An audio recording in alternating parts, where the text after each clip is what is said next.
चलिए प्रारंभ करें। आज आप पढ़ेंगे त्रि और द्वि शब्द की प्रक्रिया।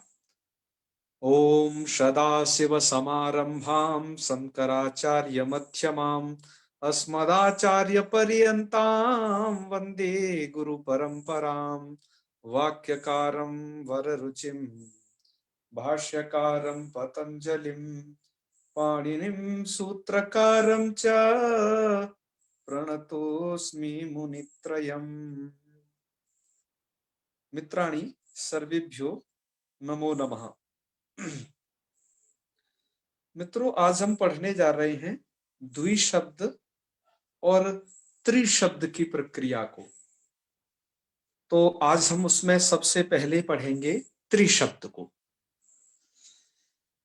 त्रि शब्द जिसका अर्थ आप जानते हो, यह संख्या को, त्रित्व संख्या को कहता है। त्रि शब्द का रूप कैसे चलेगा, कहां कहां चलेगा, इसके लिए आपको ये कहा जा रहा है सभी प्रक्रिया। जैसे त्रिशब्द के विषय में लिखा है कि त्रिशब्द नित्य, त्रिशब्दो नित्यम बहुवचनांत। त्रिशब्द नित्य बहुवचनांत होता है, अर्थात इसको हम बहुवचन में प्रयोग कर सकते हैं त्रिशब्द को। तो बहुवचन क्या होता है आप जानते ही हैं। अब आपने कति शब्द में भी पढ़ लिया है कि बहुवचन क्या होता है। तो अब आगे देखिए, उससे आगे फिर लिखा है त्रिशब्दो नित्यम बहुवचनांत, मतलब त्रिशब्द को बहुवचन में प्रयोग करना है। फिर उसके ये रूप दिए गए हैं कि ये रूप बनेंगे त्रयः, त्रीन, त्रिभि, त्रिभ्य। त्रिभ्य के आगे दो लिखा है, इसका मतलब ये त्रिभ्य त्रिभ्य दो बार बनेगा। किसमें? भ्यस विभक्ति में, दो भ्यस है ना। हाँ, तो ये त्रयः कैसे बनता है आपको ये जानना है, ठीक है जी। तो इसकी जानकारी के लिए क्या करते हैं इसकी जानकारी के लिए आप ये देखें, यहाँ पर त्रि आगे जस, ये पूरी प्रक्रिया लिखी हुई है उसकी, उस तरीके से, ठीक है जी। तो त्रि आगे जस, ये जस विभक्ति है, ये बहुवचन की है। कैसे ये रूप बनता है हम ये देखेंगे। हालांकि आप लोग जिन्होंने हरि शब्द को पढ़ा है वो इसे आसानी से समझ सकते हैं, ठीक है जी। जी। हाँ, वेरी गुड। थोड़ा जी वगैरह कुछ एक आध करते रहा करें, और लोग भूल गए शायद जो रोजाना करते हैं। चलिए, हाँ हाँ चलिए। है वो लोग करें कि आप पीछे बैकग्राउंड में शोर ना हो, ये थोड़ा ध्यान रखें। यदि आपके बैकग्राउंड में शोर होता है तो आप फिर म्यूट ही रखें तो ज्यादा अच्छा है। तो आइए, त्रि आगे जस, जस विभक्ति का बचता है अश। अब आपने एक सूत्र पढ़ा था हरि शब्द में, जसी च। जसी च सूत्र क्या करता है? ह्रस्वांत अंग को गुण होता है जस के परे रहते। आपका जो ये त्रि शब्द है, यह त्रिशब्द आपका अंग संज्ञक भी है, अर्थात इसकी अंग संज्ञा है, और ये ह्रस्वांत अंग है। ह्रस्वांत अंग होने थोड़ा के कारण इसको किसकी प्राप्ति होती है? ह्रस्वांत अंग होने से इसकी प्राप्ति होती है गुणादेश की। तो गुणादेश की प्राप्ति क्या था? गुणादेश कर दिया जाए। तो हमने क्या कर दिया, इस ह्रस्वांत अंग अर्थात इकार को गुणादेश कर दिया।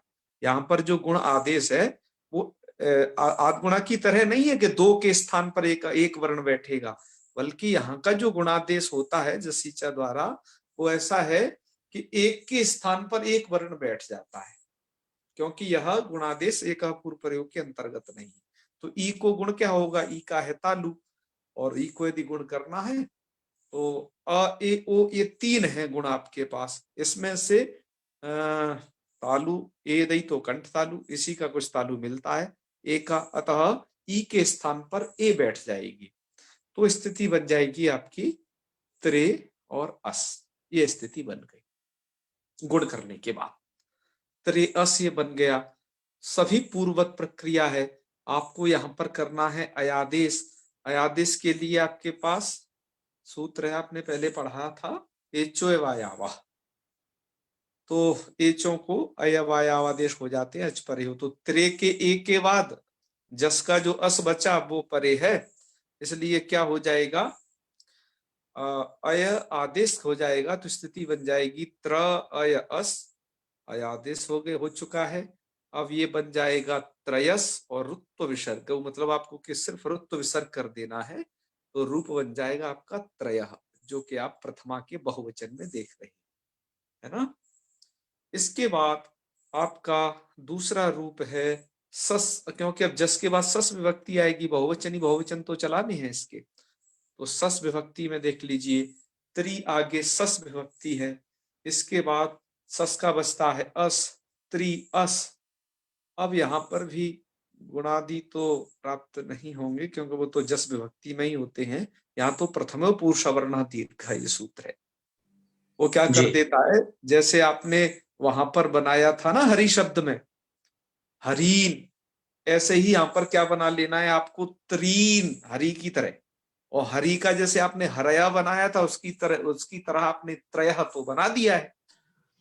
अब त्रीन बनेगा कैसे, तो उस प्रक्रिया को आप देख रहे हैं, त्रिसस त्रिअस, प्रथमो पूर्व सवर्ण से पूर्व सवर्ण दीर्घ एक आदेश। यह जो है पूर्व सवर्ण दीर्घ एक आदेश है, मतलब ये दो के स्थान पर एक दीर्घ बैठेगा, क्योंकि एक आदेश है, इसलिए इस वाले अ के स्थान पर और त्रि में जो ई है उसके स्थान पर पूर्व सवर्ण दीर्घ बैठेगा। तो पूर्व सवर्ण दीर्घ क्या हो जाएगा, यहां पर ईकार हो जाएगा, अर्थात दीर्घीकार। तो आप देख रहे होंगे यहाँ ये दीर्घीकार आ के स्थान पर भी बैठा हुआ है, और ये ह्रस्व ई के स्थान पर, दोनों के स्थान पर बैठा हुआ है। ठीक है जी, तो ये आपको आ गया होगा समझ में। तो यह कंडीशन और फिर अब आगे देखिए, आपने बना लिया फिर त्रिशा। त्रिशा के बाद आपको क्या करना है, एक सूत्र है तस्मात् छसो न पुंसी। यदि पूर्व सवर्ण दीर्घ कर लिया गया है यदि सस विभक्ति में, तो पूर्व सवर्ण दीर्घ से परे जो सस का सकार होता है उसको ये नकार कर देता है, मतलब स को न कर देता है पुल्लिंग में। तो हम पुल्लिंग तो पढ़ ही रहे हैं, पुल्लिंग में सब जगह ही लगना है, पूर्व सवर्ण दीर्घ अभी करके ही फ्री हुए हैं। तो सा क्या हो जाएगा, सा को ना हो जाएगा, आपका रूप बन जाएगा त्रीन। ठीक है जी, ये रूपों की प्रक्रिया आप समझ गए हो। हम अभी आपको ये थोड़ा डिटेल में करके बताते हैं कि त्रीन ऐसे बनेगा, त्रय ऐसे बनेगा। हालांकि जो हरि शब्द जानते हैं वो हरया की तरह त्रय बना लेंगे, हरीन की जगह त्रीन बना लेंगे।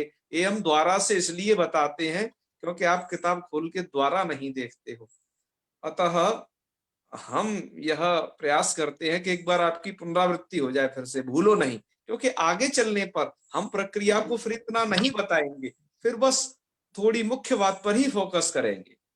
ठीक है जी, हाँ। तो आपको इसलिए ध्यान दिलाया जाता है हनुमान जी की तरह कि आपने क्या क्या पीछे पढ़ा है जी। और क्या अब आप नया ऐड कर रहे हो अपने ज्ञान में। ठीक है, तो ये दोनों प्रक्रिया पूर्ववत थी। अब आगे आपने जैसे त्रय बना लिया और द्वितीया में त्रीन बना लिया, भिस में कुछ करना नहीं है ना, त्रि शब्द से भिस जोड़ दो, बस सकार को रुत्व विसर्ग करना है, तो त्रिभी। और जी। त्रि आगे भ्यस लाएंगे तो त्रिभ्या, देखो कुछ भी नहीं, केवल आपने विभक्ति का संयोजन मात्र कर दिया। उसके बाद पंचमी लाएंगे, इसमें त्रिभ्या, इसमें भी बन जाएगा। ठीक है ना जी। सुमित। जी। इसके बाद षष्ठी विभक्ति में जो आपको थोड़ा ये येलो कलर दिखाई दे रहा है, यह थोड़ा डिजाइन इसलिए किया गया है कि बस यही त्रि शब्द जी। में विशेष बात है, बाकी तो टोटल हरि की तरह है ये भी, जी। बस यही कुछ विशेषता है। यहाँ विशेषता क्या है, वो सूत्र है आपका त्रेस्त्रया, बस ये थोड़ा सा अलग कर देता है यहाँ, जी। है? क्योंकि वहां पर तो हरि शब्द का तो हरिणाम बनता है, सब लोग जानते हैं, जी हाँ। हरिणाम। ऐसे ही कोई यहाँ पर त्रिनाम मत बना लेना, जी। है जी। ना। कोई टोन में टोन फिट कर दे कि भैया वहां जी। ऐसा तो यहाँ भी ऐसा। तो जी। ऐसा नहीं, यहाँ पर यह एक सूत्र आपको स्मरण रखना है, सूत्र है आपका त्रेस्त्रयः।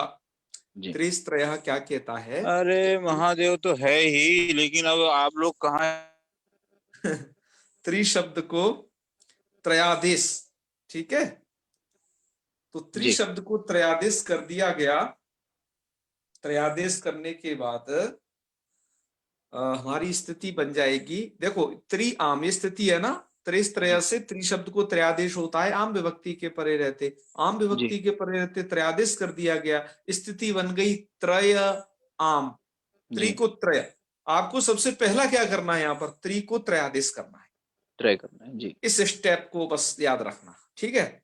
जी तो जब आपने त्रयादेश कर लिया तो त्रय आम, ठीक है। जी अब जी आपको क्या करना है, एक सूत्र है, ह्रस्व नद्यापो नुट, जी ह्रस्वांत नद्यंतापन अंग से परे आम को नुटागम होता। अब आगे की उड़ा प्रक्रिया आप जानते हो, यहाँ त्रेस त्रय से बस इतना ही हुआ है कि त्रि को त्रय हो गया है बस।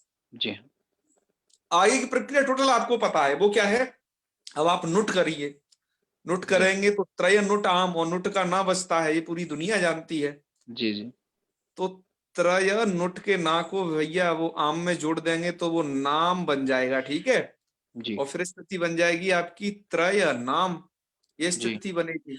अब आपको सूत्र है कि आप सुपीच, वो कहता है जी आदि जी यदि सुप परे होगा तो मैं दीर्घ कर दूंगा। तो जी आपका नाम क्या है, य आदि, यह एक प्रत्याहार है, दिमाग में जी क्लिक कर लेना जी उन जी अक्षरों को कि उसमें ना जी आता है कि नहीं।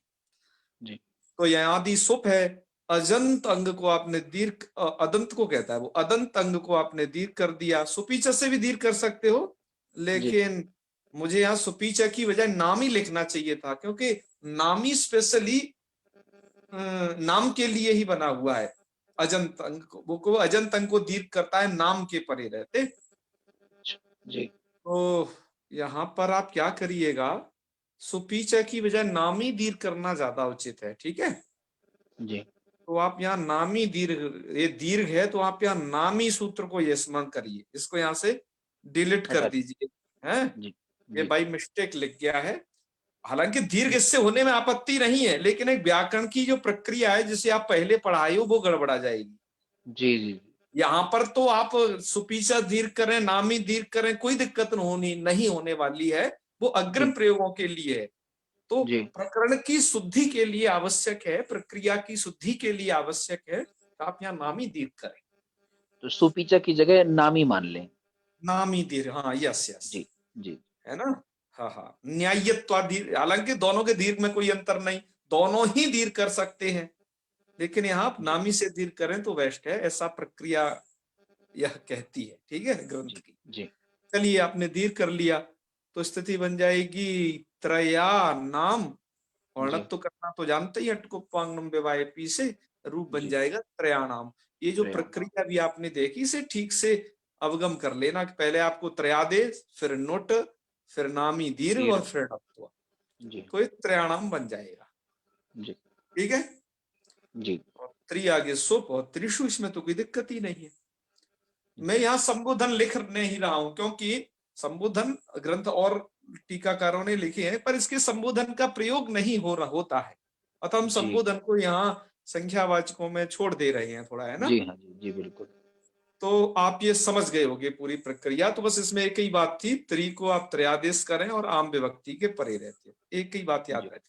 और एक बात ध्यान रखना कि अभी आप जो ये संख्यावाचक शब्द पढ़ रहे हो, पुल्लिंग के पढ़ रहे हो। जी हाँ अब त्रि शब्द है, अब आपका जो त्रि शब्द है, ये आपका स्त्रीलिंग में कुछ अलग तरीके से बनेगा, जी नपुंसकलिंग में कुछ अलग तरीके से बनेगा, ध्यान जी रखें। अभी आप चूंकि क्या पढ़ रहे हो, अयंत पुल्लिंगाहा, पुल्लिंग जी जी पुल्लिंग में यह बनेगा। तो पुल्लिंग में जैसे त्रयः पुरुषाः, पुरुष शब्द पुल्लिंग है, त्रयः जी हाँ पुरुषाः, त्रयः जी वृक्षाः, त्रयो लोकाः, जी हाँ ऐसे करके आप पुल्लिंग के साथ इसका प्रयोग कर सकते हैं, ठीक है जी। जी जी जी हाँ, तो ये त्रि शब्द का आपके काव्यों में बड़ा प्रयोग है, बहुत, ये पुल्लिंग का भी काफी प्रयोग है। तो अब जी आप हाँ इसे समझ गए होंगे, आपके मूल ग्रंथ में भी वही सब लिख दिया है, त्रयाणाम और त्रिशु, ये मूल ग्रंथ है आपका, ठीक है। जी इतनी बात समझ में आ गई क्या, नहीं जी जी आचार्य आ गई ना। जी तो आपको बहुत बहुत बधाइयां, बस त्रि शब्द इतना ही था, ठीक है। जी अब इसके बाद आप एक दूसरा शब्द पढ़ने जा रहे हो, प्रियत्री, इस शब्द को, और इस शब्द के बाद पढ़ोगे आप द्विशब्द, और द्विशब्द के जी बाद आपके जो ह्रस्व इकारांत हैं वो पुल्लिंग में समाप्त हो जाएंगे। ठीक है जी, जी ह्रस्व इकारांत समाप्त हो जाएंगे, फिर हम दीर्घ इकारांतों में चलेंगे। तो जी आप जो शब्द पढ़ने जा रहे हो वो त्रिशब्द तो पढ़ लिया, अब आप पढ़ने जा रहे हो प्रियत्री। जी तो प्रियत्री में क्या स्थिति होती है ये आप देखिए। अब प्रियत्री में क्या है तो वहां पर भी त्री, लेकिन जी प्रिय शब्द के साथ समास हो रखा है, प्रिय शब्द उसके आगे जुड़ा है।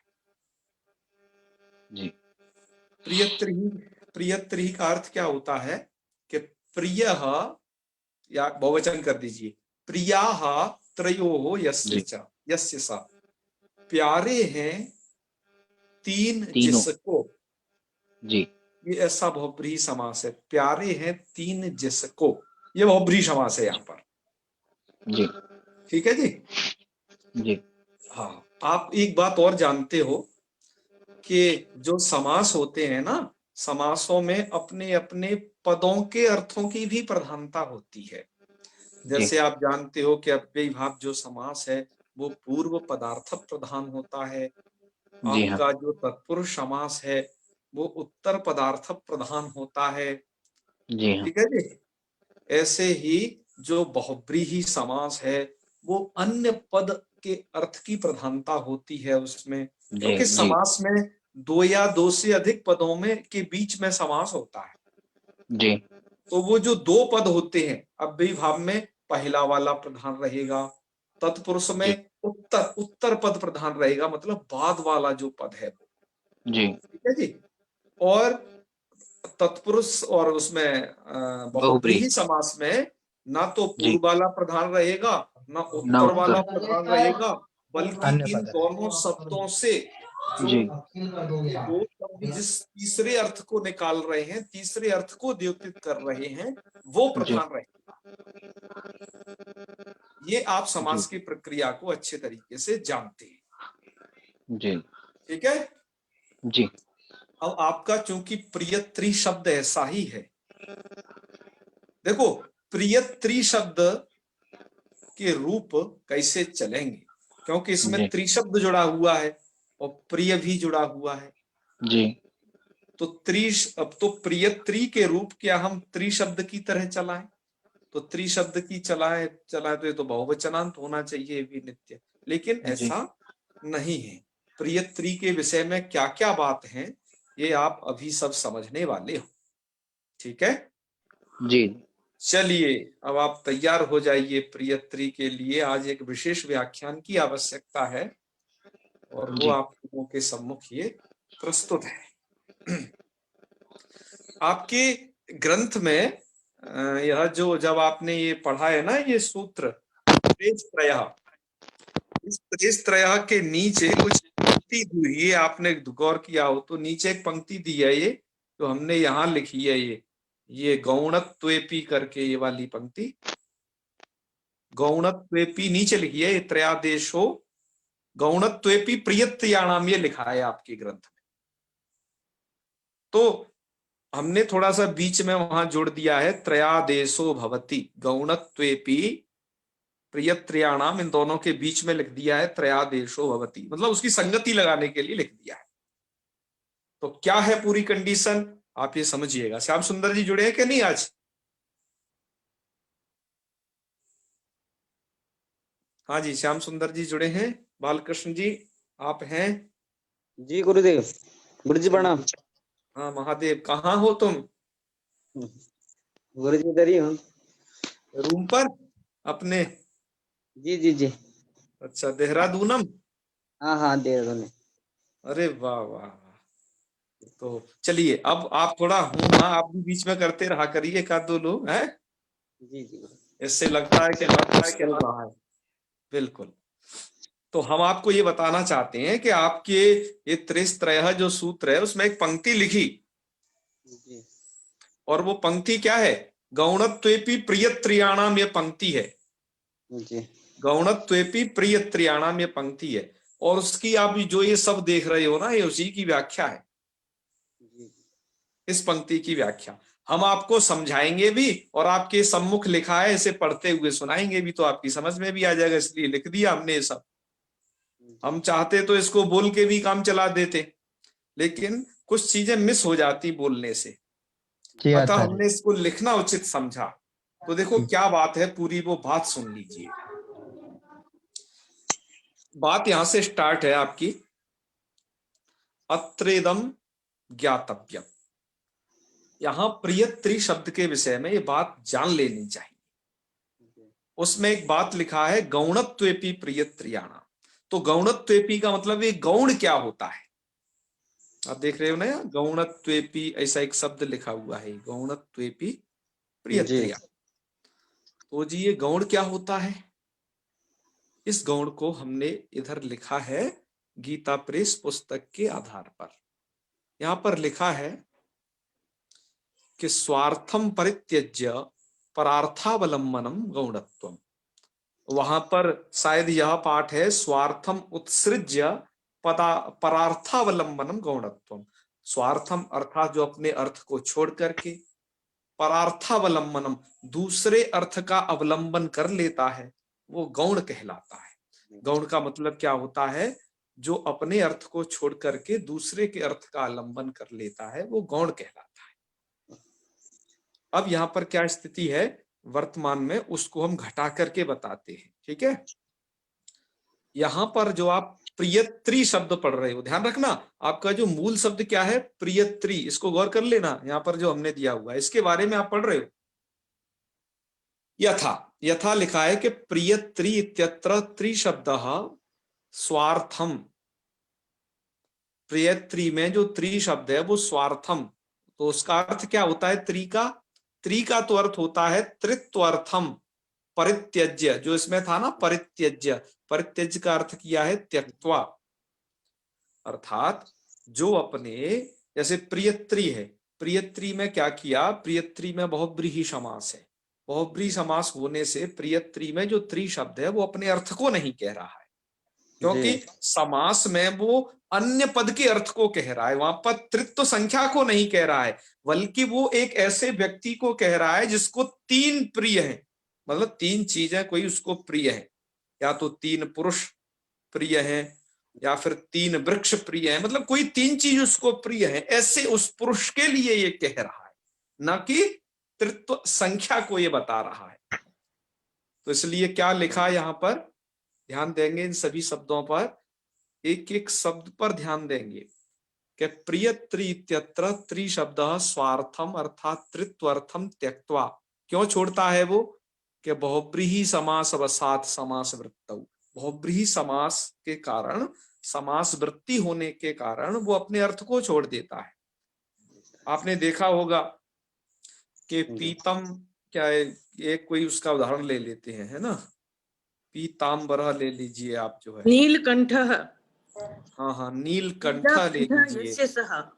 तो नीलह, बिल्कुल, जैसे नीलह का अपना देखो, नीलकंठ, नील का अर्थ होता है नीला और कंठ माने कंठ, गला।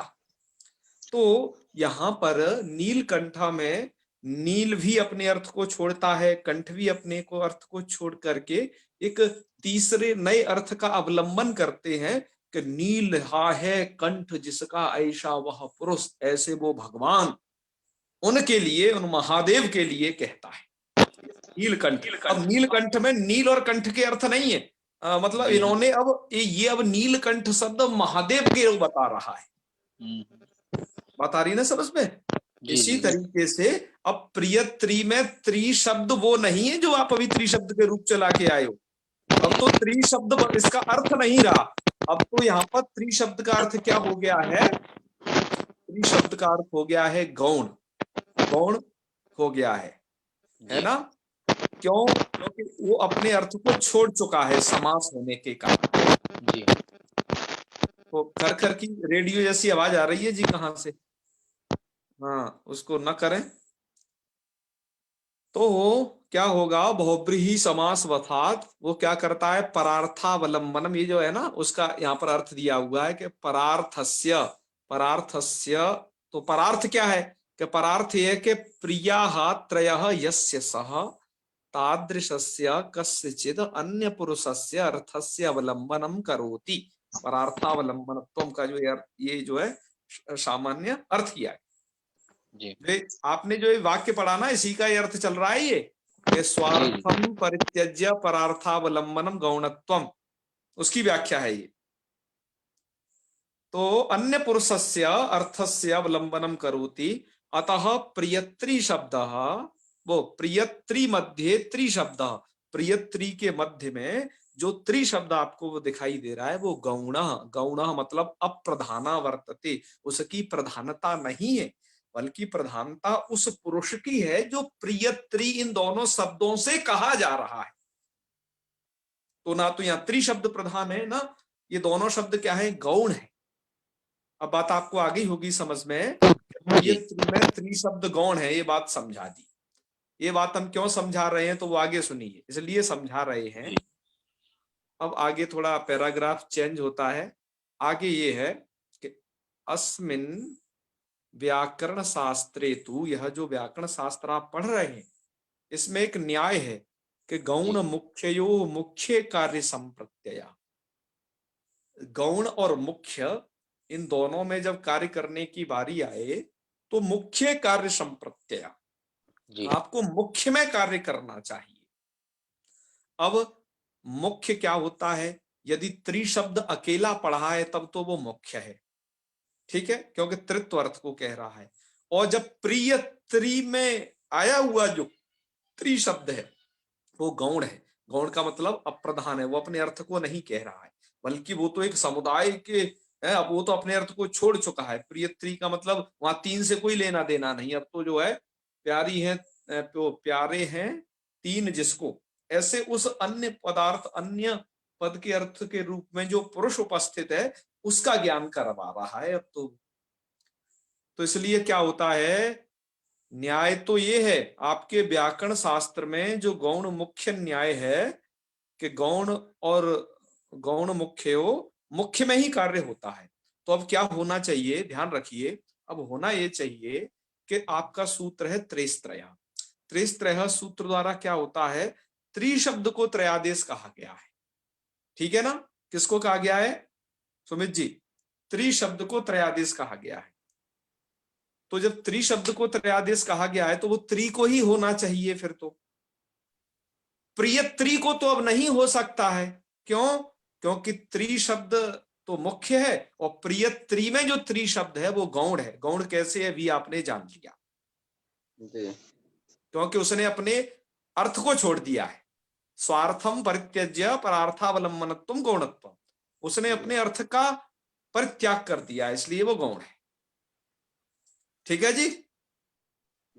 तो अब क्या होना चाहिए, अब होना यह चाहिए कि आपका त्रैस्त्रय सूत्र द्वारा त्रयाणाम तो बनना चाहिए, मतलब त्रि शब्द से आम विभक्ति में तो त्रयादेश होना चाहिए त्रि शब्द को, तो त्रयाणाम तो बनना चाहिए, लेकिन प्रिय त्रियाणाम नहीं बनना चाहिए था। आप देख रहे हो ना, यहां पर प्रिय त्रयाणाम में त्रयादेश नहीं होना चाहिए था। क्यों, क्योंकि आपका न्याय है गौण मुख्यो मुख्य कार्य संप्रत्यय, ये वाला न्याय। गौण और मुख्य जब कार्य उपस्थित हो तो कार्य किसमें समझना चाहिए, मुख्य में कार्य करना चाहिए। मुख्य मतलब अकेला जब त्रि शब्द होगा वहीं पर हम उसे त्रयादेश करेंगे आम विभक्ति। अब प्रियत्री में जो त्रि शब्द है वो तो आपका गौण है, वह मुख्य नहीं है, क्योंकि समास के कारण वो अपने अर्थ को छोड़ चुका है। तो आपका प्रिय त्रयाणाम नहीं बनना चाहिए था। लेकिन यहां पर मित्रों क्या होता है कि गौण मुख्यो मुख्य कार्य संप्रत्यय, यह न्याय यहां पर प्रवृत्त नहीं हो पाता है। उसमें कारण क्या है, तो वो न्याय प्रवृत्त नहीं हो पाएगा तो फिर जैसे त्रि, इस मुख्य में त्रि शब्द को त्रयादेश हो जाता है आम विभक्ति के परे रहते, ऐसे ही गौण प्रिय त्रि में जो त्रि शब्द है उसको भी आम विभक्ति के परे रहते त्रयादेश हो जाएगा। बस बात इतनी सी है। अब आपको समझना क्या है यहां पर, अब समझना यह है आपको यहां के प्रियत्री शब्द में जब त्रि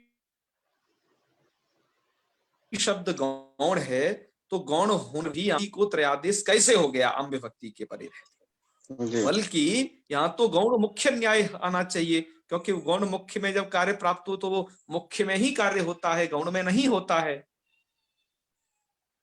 तो इसलिए ये बातें यहाँ पर आपको बताई जा रही हैं, ध्यान से सुनिए कि गौण मुख्य और मुख्य कार्य संप्रत्यय इति न्यायात, इस न्याय से त्रयस्त्रय इति सूत्रेण त्रयादेशस्य प्रवृत्तिर मुख्ये, मुख्य मतलब त्रिशब्दे एव, संधि कर दी है यहाँ पर, ये हट गया है ना, अयादेश हो गया है उसको, त्रिशब्दे एव स्यान न तु गौणे, गौणे मतलब प्रियत्री शब्दे, गौण प्रियत्री शब्द में त्रयादेश की प्रवृत्ति नहीं होनी चाहिए थी, लेकिन किंतु भाष्य प्रामाण्यात, भाष्यकार के प्रमाण के कारण पद कार्येषु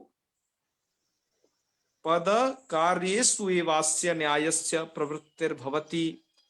भाष्य प्रामाण्य से क्या होता है, यह जो न्याय है आपका, जो आपको बोल्ड अक्षर में दिखाई दे रहा है, ये जो न्याय पद कार्य में ही प्रवृत्त होता है, न तो अंग कार्येषु, अंग कार्यों में ये न्याय प्रवृत्त नहीं होता है। और आपके यहाँ पर क्या हो रहा है, आप क्या करने जा रहे हो, त्रयस्त्रय सूत्र द्वारा आप अंग कार्य कर रहे हो, क्या कि अंग संज्ञक जो त्रि शब्द है, उस त्रि शब्द के स्थान पर, पूरे के स्थान पर आप त्रयादेश कर रहे हो अनेक काल से सर्वस्व सूत्र की सहायता से। तो ये क्या है, अंग कार्य है। तो क्या हुआ कि गौण मुख्य न्याय है, ये अंग कार्य में ही लगता है और पद कार्य, वो गौण मुख्य पद कार्य में ही लगता है, अंग कार्य में नहीं लगता। तो आपका यहाँ पर अंग कार्य है, तो भाष्य के प्रमाण से क्या पता चला कि आपका गौण मुख्य न्याय अंग कार्य में ही प्रवृत्त होगा, वो पद कार्य में ही प्रवृत्त होगा, है ना। पद कार्येषु एव अस्य न्यायस्य प्रवृत्ति न तो अंग कार्येषु, अंग कार्यों में यह न्याय प्रवृत्त नहीं होगा। इत्येव अभिप्रेत्य, इसी बात को मन में रख करके दीक्षित शिष्य, जो दीक्षित जी के शिष्य हैं, कौन है दीक्षित जी के शिष्य, वरदराजाचार्य, जो वरदराजाचार्य जी हैं, वो क्या लिखते हैं अपने ग्रंथ में कि गौणत्वेपि प्रियत्रियाणाम अर्थ, और बीच में कोष्ट, अब कोष्टक वाले को साथ में पढ़ लो कि गौणत्वेपि त्रयादेशो भवति, कुत्र के प्रियत्रियाणाम इत्यत्र, यहाँ पर गौण होने पर भी त्रयादेश हो जाएगा, गौण मुख्य न्याय यहाँ पर नहीं रोक पाएगा इस बात को, है ना। तो शायद आपको ये कुछ बात समझ में आ गई हो।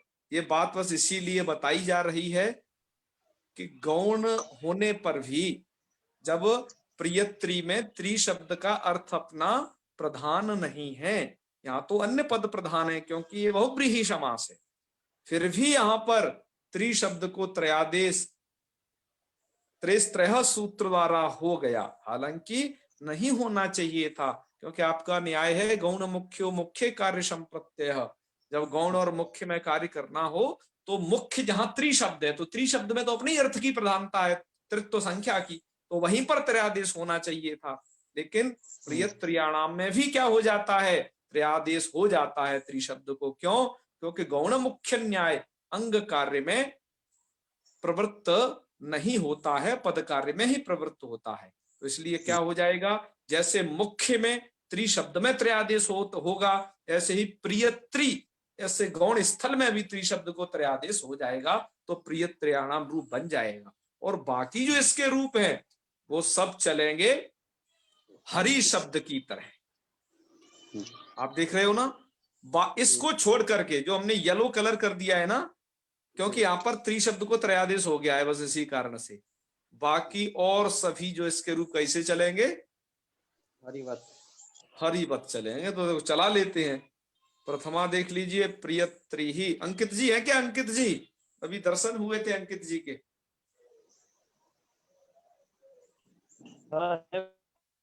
हाँ हाँ, और नेटवर्क ठीक ठाक है जी तुम्हारे यहाँ? हाँ, आज थोड़ा अच्छे नेटवर्क में इसलिए आज इस पे ले रहा हूँ, नहीं तो अभी भी ना पड़ता था। हाँ चलो, आप मिल अपने भी नेटवर्क ठीक कर लें। और स्वास्थ्य ठीक है? बड़े दिनों बाद दिखाई दिए हो। हैं? हाँ हम एकदम बढ़िया, एकदम फर्स्ट क्लास। हमारे तरफ वायरल फीवर चल रहा है ना इस समय। हाँ देखो, वायरल फीवर से बच के अपने घर रहो। में खाली मैं ही ठीक ये हूँ अभी। इस अब शरद ऋतु के, अब क्या है उसका, ये सब चल रहा है है।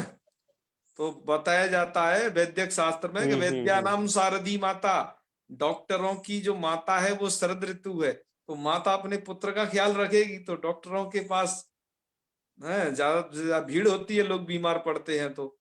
और आजकल तो बच के रहना भाई, अपना इलाज कोई छोटे मोटे डॉक्टर से, या खुद ही छोटे मोटे डॉक्टर बन जाओ, करा लेना है। नहीं तो चपेट में आ जाओ एक ऐसी महाबीमारी की जो फर्जी महाबीमारी है, तो हम्म। जिसको जबरदस्ती सिद्ध किया जा रहा है कि ये महाबीमारी है, तो बच के रहना इससे, ठीक है। हाँ, डॉक्टरों के चक्कर में जी अपने भैया, जी प्रियजनों भैया। को ज्यादा ना पड़ने देना, हो सके तो एक क्लिनिक वाले डॉक्टर से काम चला लेना, जिसका बहुत बड़ा हॉस्पिटल ना हो, नहीं तो वो तुम्हें भर्ती कर देगा, हाँ बिल्कुल। चेक कर देगा कोरोना को, ठीक है। चलो चलो। हाँ तो बिल्कुल। ये प्रियत्री शब्द के रूप हरि की तरह चलते हैं, बस एक जगह को छोड़ करके, क्योंकि वहां त्रेस त्रय के द्वारा वहां पर भी गौण में भी त्रयादेश हो जाता है। तो आप उसके रूप कैसे चलाएंगे? प्रियत्री ही, प्रियत्री, प्रियत्रय, प्रियत्रे हे, मतलब हे यहाँ छूट गया यार, है ना, हे लगा लो अपने आप। हे प्रियत्रे, मतलब संबोधन हे के बिना भी हो जाता है। एक बात और बता दें, हे लगाओ या मत लगाओ फिर भी वो संबोधन माना जाता है, ठीक है ना। तो प्रियत्रे, प्रियत्री, प्रियत्रय, ये संबोधन के रूप थे। द्वितीया प्रियत्रिम, प्रियत्री, प्रियत्रीन। तृतीया प्रियत्रिणा, आपने टाकुना किया था, हरिणा, प्रियत्रिणा, प्रियत्रिभ्याम, प्रियत्रिभि, प्रियत्रे, प्रियत्रिभ्याम, प्रियत्रिभ्या, प्रियत्रे, प्रियत्रिभ्याम, प्रियत्रिभ्या, प्रियत्रे, प्रियत्यो, प्रियत्र्याणाम, और प्रियत्रौ, प्रियत्रोः, प्रियत्रेषु, ये रूप बन जाएंगे, ठीक है। हाँ, अब आपको रूप सब अच्छे तरीके से, जब यहाँ नहीं भी आपको लिखे हो ना, तभी भी ये रूप आपको एकदम कंठस्थ होने चाहिए, इनकी प्रक्रिया आपको पता होना चाहिए। आप कहें इसके रूप तो आप खटाखट स्टार्ट हो जाओ, आपके दिमाग में तुरंत आए, अब इसके बाद सुविभक्ति लगानी है, इसके बाद औ लगानी है, उसके बाद जस लगानी है, और जस लगेगी तो क्या काम होगा। बस आपको एक ही ध्यान पर बात रखनी है कि वो सब इकारांत है, उकारांत है, अकारांत है, क्या है वो सब, ये याद रखना है। और वो कौन से लिंग का है, कोई सा भी रूप चलवाएगा उसका लिंग पता करो सबसे पहले, और वो क्या है, इकारांत, उकारांत, मकारांत, हकारांत, मतलब वो क्या है अंत में उसके, ये पता करो, और रूप खटाखट चला दो। दो चीज पता करके बस ये, और तीसरे में बस नियम पता होने चाहिए आपको कि अच्छा अब क्या होता है, अब क्या होता है, बस। तो आपको रूप रटने की आवश्यकता नहीं है, रूप आप बना लोगे, ठीक है ना। हाँ, तो जैसे कुंभकार जो होता है वो कभी घड़े खरीद के नहीं लाता मार्केट से, वो घड़े खुद बना देता है, वो निर्माण करता स्वयं है अपने उसका, ठीक है जी। तो आपने अब ये प्रियत्री शब्द को पढ़ लिया। प्रियत्री शब्द में मात्र इतना था कि गौणत्व प्रियत्रियाणाम, गौण क्या होता है इसे समझाने के लिए वो तमाम व्याख्यान था। रूप तो बहुत सरल थे, रूप तो हरि की तरह ही थे। जिन लोगों को कदाचित ये व्याख्यान समझ में नहीं आया हो वो घबराए नहीं, है ना। और जिनको आ गया तो उन्हें तो बहुत बहुत धन्यवाद, और वो ज्यादा से ज्यादा उसे जानने की कोशिश करें, क्योंकि हमने इसको 2-3 पुस्तकों के अध्ययन के आधार पर इसे निर्मित किया है, इस तरीके से सरल रूप में प्रस्तुत करने की कोशिश की है। तो वो इसे समझे, है ना, जो व्याकरण में गूढ़ता हासिल करना चाहते हैं उनके लिए दरअसल आज ये थोड़ा सा लिखा था। बाकी तो ये प्रियत्री के हरि की तरह रूप है, बस एक आम विभक्ति को छोड़ करके। अब आइए, एक दूसरा शब्द है द्विशब्द। पहले आया त्रिशब्द, अब कौन सा पढ़ा गया है? द्विशब्द, ठीक है। कोई शंका यदि आपको आ जाए करे ना, आप तो पूछ लिया करो, कोई नया चैप्टर आरंभ हो रहा है, अब द्विशब्द आप पढ़ने वाले। तो द्विशब्द के विषय में क्या लिखा है वो आप देखिएगा अपनी स्क्रीन पर। हाँ, द्विशब्द के विषय में एक बात लिखी है, एक सूत्र आया है वहां पर, है द्विशब्द के रूप बहुत सरल हैं, पहले तो ये बात जान ली। द्विशब्द के रूप कैसे चलेंगे, तो सबसे पहले आप समझ लो, द्विशब्दो नित्यम द्विवचनांत, द्विशब्द हमेशा द्विवचन में ही चलेगा, है, एक बार जान लीजिएगा। तो क्या होगा, होगा क्या यहाँ पर, तो होगा एक सूत्र है आपका त्यदादि नाम। ये सूत्र क्या करता है कि जो त्यदादि होते हैं उनको आकार अंतादेश करता है। देखो द्विशब्द की प्रक्रिया जान लेना है, द्विशब्द को आकार अंतादेश हो जाता है, मतलब ये से ये है आपका द्विशब्द, द्वि शब्द को अकार अंतादेश हो जाएगा, मतलब ई को आ हो जाएगा, तो बेचारा अब ये द्वि शब्द बन जाएगा द्व। अब द्वि शब्द को आप क्या समझे? द्व समझे प्रक्रिया में, ठीक है जी। तो ये अकारंतादेश किसको होता है? तो त्रिरादि नामक सूत्र ई को। कहता है ए शाम। ए शाम का मतलब केवल द्वि शब्द ही नहीं, ए शाम का मतलब है त्रिरादि नाम। ए शाम की क्या व्याख्या है? त्रिरादि नाम। क्या जी? त्रिरादियों को ही अकारंतादेश होता है। तो कहा भैया त्रिरादि कौन है, हम तो भूल गए हैं कि त्रिरादि है कौन, ठीक है। तो कहा जी त्रिरादि जो है अभी उनको देख लेते हैं, जहां भी अभी ढूंढ लेंगे। लेकिन त्रिरादि द्विपर्यंताना में वेष्टि, अर्थात त्रिरादि हैं उनको द्विपर्यंत तक ही लेना चाहिए, उसके आगे के यदि कोई त्रिरादि है तो वो छोड़ देना। तो कहा बताओ तो सही है कौन से त्रिरादि। तो कहा अभी बताते हैं आपको, चिंता न करो। त्रिरादि आपने पढ़े थे सर्वादि गण में, ठीक है। सर्वादि गण में एक भीतर एक गण था जिनको कहा जाता है अंतर्गण। वो क्या है? वो एक त्रिरादि गण था। तो त्रिरादियों की स्टार्टिंग कहां से होती है? आपने सर्वादि गण में पढ़ा होगा, ये त्यद से लेकर के यहां तक का ये त्रिरादि गण है। इस समय किम तक ये शब्द आते हैं, कितने हैं गिन लो? 1 2 3 4 5 6 7 8 9 10 11 12, ये 12 शब्द हैं, ठीक है जी। तो ये है त्रिरादि। आपका जो सूत्र त्रिरादि नामः जो सूत्र है ना, वो जिन त्रिरादियों के अकार अंतादेश की बात कर रहा है वो भैया यही है। इन सब के अंत में जो कोई वर्ण हो उसे वो अ बना देगा। जैसे ये त्यद के बाद में दा है, इसको वो आ बना देगा। तद के बाद में जो दा है, इसको वो आ, मतलब इन सबको सबको आ बना देगा। इसमें तो एक में तो आ है ही, और ये आ गया आपका द्विशब्द। तो कहा त्रिरादि लिए कहां तक जाएं? तो अभी आपने क्या पढ़ा था? द्विपर्यंताना में वेष्टि के त्रिरादियों को भैया है तो वैसे ये 12 लग रहे हैं आपको, पर ये 12 नहीं है। ये त्रिरादि सिर्फ यहां तक लिए जाएंगे, बस द्विपर्यंत तक ही लिए जाएंगे ये त्रिरादि। तो जब हम त्रिरादि कहेंगे तो त्रिरादि कहने से अब ये पूरे नहीं पकड़ने हैं कभी भी जिंदगी में। क्या पकड़ने हैं? यहां से लेकर के द्वि तक पकड़ने, 8 ही हैं बस ये त्रिरादि।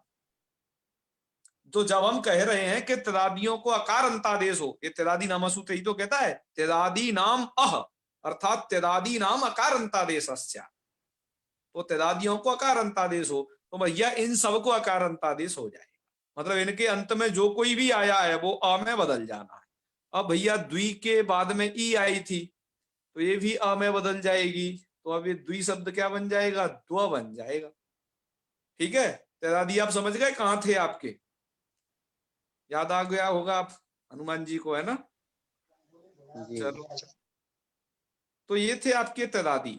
तो एक बार फिर वो मुझे दिखाना पड़ेगा आपको कि त्रिरादियों को अकार अंतादेश होता है, कहाँ होता है? लेना लगा देख विभक्तौ, बिल्कुल विभक्तौ, लगना है देख रहे हैं ये जैसे जल विभक्ति के परे रहते ही त्रिरादियों को अंतादेश रहा होता है। है ऐसे ही हाँ लगवाना जी है। सदाशिव जी, कुछ बोल रहे हैं क्या? म्यूट कर दो, वो कुछ और बोल रहा है। हाँ हाँ, देखो आप थोड़ा ध्यान रखा करें जो नए लोग जुड़ रहे हैं कि उन्हें यदि वो जैसे कुछ बातचीत करने लग जाते हैं या आपके बीच में आपके रिश्तेदार आ जाते हैं बहुत सारे बीच में आ जाते हैं चाय पानी की पूछने, तो आप म्यूट कर लिया करें इतने कृपा करके, जिससे अन्य लोग जो है डिस्टर्ब ना हो। बस इतना ही तात्पर्य है, ठीक है। हाँ, इसमें बुरा मानने की कोई बात ही नहीं है। तो चलो, एशाम अकारो, एशाम आकारो, एशाम मतलब त्रिरादि नाम, आकारो नहीं है, क्या है? अकारो है ये शाम अकारो। इनको अकार अंतादेश हो जाता है कब? विभक्त हो, मतलब कोई सी भी विभक्ति पर हो भैया। ये नहीं कहता है कि मैं आजादी विभक्ति में, कहलादी विभक्ति में, क्या ये आम माम, कुछ नहीं। ये तो सीधा कहता है हर विभक्ति में मैं ये करूंगा। और त्रिरादि लिए कहां तक जाए? तो द्विपर्यंता नाम, द्विपर्यंत तक लिए जाए। एव इष्टि, एव इष्टि मतलब वहीं तक इष्ट है, इस प्रकार की इष्टि भाष्यकार द्वारा कही गई, ठीक है। तो भैया चलो रूप बना लेते हैं। तो रूप क्या बनेंगे? रूप आपके द्वि शब्द के ये रहे, द्वौ द्वौ और द्वाभ्याम द्वाभ्याम द्वाभ्याम 3 बार बोलो और द्वयो द्वयो 2 बार बोलो। पर ये रूप बनेंगे कैसे भैया? ये तो यहाँ तो दिखा दिए। अब इनकी प्रक्रिया समझ लीजिए। प्रक्रिया के लिए हम प्रयोग करेंगे आज व्हाइट बोर्ड का, कि द्वौ द्वौ ये कैसे बनना है। ठीक है, अब ये पुल्लिंग में आप समझ रहे हो। अभी द्वौ द्वौ कहाँ समझ रहे हो आप? पुल्लिंग में। स्त्रीलिंग में कुछ अलग प्रक्रिया है और नपुंसक लिंग में कुछ अलग प्रक्रिया है। और जो आप गिनती बोलते हो ना, कि एकम द्वे त्रीणि बोलते हो ना, एकम द्वे त्रीणि चत्वारि, वो आप नपुंसक लिंग बोलते हो। आप तो कहते हो जी आप तो द्वौ पढ़ा रहे हैं, तो द्वे कहाँ होता है? आप चिंता नहीं करें, ये शब्द नपुंसक लिंग में भी होगा, स्त्रीलिंग में भी होगा। ठीक है, तो चलिए अभी हम पढ़ रहे हैं पुल्लिंग की प्रक्रिया।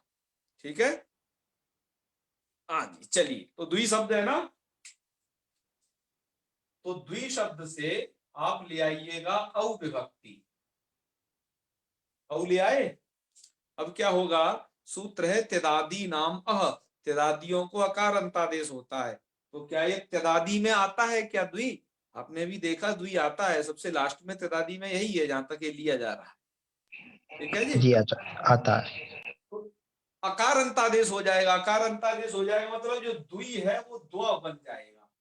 अब ये आप हमेशा समझ लें कि ये अब द्वि पुल्लिंग में हर जगह द्वा ही बन जाना है, क्योंकि त्यदादियों को अकार अंतादेश होता है। तो जो भी ये इकार, क्यों त्यदादि में द्वि आ गया तो द्वि अब अकारांत बन जाएगा। अब आगे आपकी क्या है? अविभक्ति है। आप वृद्धि करना तो जानते ही हैं वृद्ध रेची सूत्र द्वारा। बस अवर्ण से एच परे रहते वृद्धि कर देनी है, रूप आपका बन जाएगा द्वौ। क्यों जी, समझ गए ना? हाँ, यदि आप इस व्याकरण की प्रक्रिया को जानते हो तो भूलोगे नहीं कि द्वौ ही बनेगा पुल्लिंग। हाँ, द्वौ के बहुत प्रयोग हैं काव्यों में, है ना। हाँ, तो द्वौ और फिर उसके बाद औ, औट में भी औ रहता है। अभी द्विवचन चलना है सिर्फ, है ना, द्विवचन। आप बहुवचन तो आप पढ़ चुके हो, कति शब्द त्रि शब्द। अभी द्विवचन पर आ जाइए, वो बीच वाले पर, है ना। तो इसे कहाँ कहाँ चलेगा? औ औट भ्याम भ्याम भ्याम और ओस ओस, इन जगह चलेगा। तो आपने क्या बना लिया? दो जगह द्वौ द्वौ बना लीजिए आप। ठीक है, अच्छा अब आप क्या लाइएगा? भ्याम। भ्याम लाएंगे ना, तो क्या होगा देखिए। अब ये द्वि तो दो हर जगह बन जाना है, उसको अब क्या बार बार बताएं। चाहे भ्याम लाओ, कोई सी भी विभक्ति लाओ। अब आप ले आए भ्याम और द्व आपने मतलब त्यदादि नामा लगा लिया। अब यहाँ क्या कर दो? सुपी चौधरी सुपीच यदि सुप परे रहते, ये अदंत अंग है। अदंत ह्रस्वकारांत अंग हमेशा दीर्घ के रूप में बदलता है। आप राम शब्द से इस प्रक्रिया को जानते आ रहे हो, जो वो अदंत अंग था, राम शब्द। ठीक है, अब मतलब द्व बन गया है तो ये राम की तरह ही बनना है टोटल, ये पूरा शब्द, ये समझ लीजिए। अब ये राम की तरह ही रूप चलेंगे, जैसे उसके रामू रामू बनते हैं ना, ऐसे ही। अब इसके वहां पर क्या है? रामाभ्याम। तो द्व और भ्याम तो क्या बन जाएगा? पीछे दीर्घ करके द्वाभ्याम। क्या बन जाएगा? द्वाभ्याम। ठीक है, अब आगे ओस विभक्ति लाइएगा। द्वाभ्याम 3 जगह बनाना, द्वाभ्याम द्वाभ्याम द्वाभ्याम, क्योंकि 3 जगह है। तृतीया का बहुवचन, चतुर्थी का बहुवचन, पंचमी का बहुवचन। ठीक है जी, और सही बहुवचन नहीं, ये सब द्विवचन द्विवचन, बहुवचन मत कहिए। अब आप क्या लाइए? ओस विभक्ति लाइए। आपने यहां पर त्यदादि नामा लगा लिया तो दो बन गया। स्थिति बन गई द्वा ओस। अब आपको क्या कर लेना है? द्वा ओस कर लिया तो इसके बाद आपका एक सूत्र है ओशीचा। ओशीचा क्या कहता है? यदि ओस विभक्ति परे है तो अदंत को ए करता है, मतलब अकार को एका। जैसे रामयो आपने बनाया था, तो इसने क्या बना दिया? इसको ए कर दिया, तो स्थिति बन गई द्वे प्लस ओस।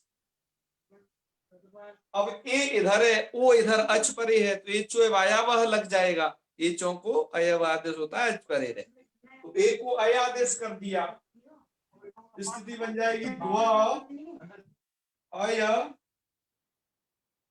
ओस।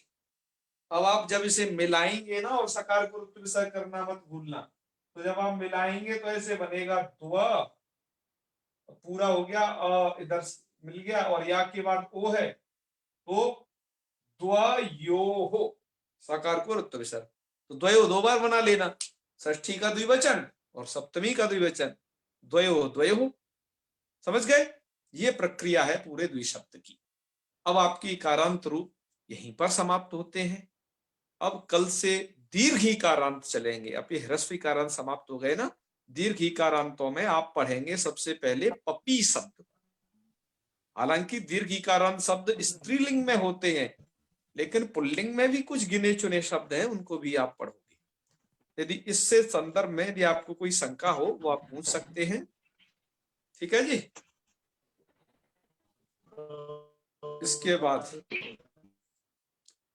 इसके बाद हम बाद में समापन कर देंगे यदि आपकी कोई शंका नहीं आएगी तो। क्या पूछ रहे थे बताइए, कौन थे? कि आवाज आ रही थी कुछ? सुमित जी थे क्या कोई?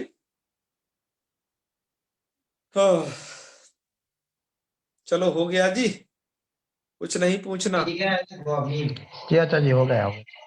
चलो तो अब याद करते रहो, हैं, लघु सिद्धांत कौमुदी का पारायण करते रहो, तभी अच्छा होगा। ठीक है, जी अच्छा।